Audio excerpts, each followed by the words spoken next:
Government వివిధ రంగాల్లో expenditure చేసి ప్రజలకు పని కల్పించాలి అంటే ప్రభుత్వ వ్యయాన్ని ప్రాజెక్టులు లాంటి కార్యక్రమాలు చేపట్టి ప్రాజెక్టుల మీద వ్యయాన్ని ఎక్కువగా పెంచి ఇలా ప్రజలకు పని కల్పించాలి. అంటే దాని ప్రభుత్వ వ్యయం చేయటం ద్వారా, ప్రభుత్వం పెట్టుబడులు పెట్టడం ద్వారా, అంటే డిఫరెంట్ సెక్టార్లలో ప్రభుత్వం పెట్టుబడులు పెట్టడం వల్ల ఈ యువతకు ఉపాధి అవకాశాలు దొరుకుతాయి. అప్పుడు అనైచ్ఛిక నిరుద్యోగం అనేది రిమూవ్ అవుతుంది, తొలగించబడుతుంది. అంటే ప్రభుత్వ పెట్టుబడి పెంచడం ద్వారా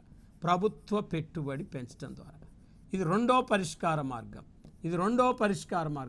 మూడో పరిష్కార మార్గం ఏం చూపెట్టిండు జేఎం కీన్స్ అనైచ్ఛిక నిరుద్యోగానికంటే ఇక్కడ సార్థక డిమాండ్, ఎఫెక్టివ్ డిమాండ్ను ఇక్కడ పెంచటం ద్వారా, అంటే సార్థక డిమాండ్ను పెంచగలిగితే ఆర్థిక వ్యవస్థలో అనైచ్ఛిక నిరుద్యోగం అనేది దానంతటదే రిమూవ్ అవుతుంది.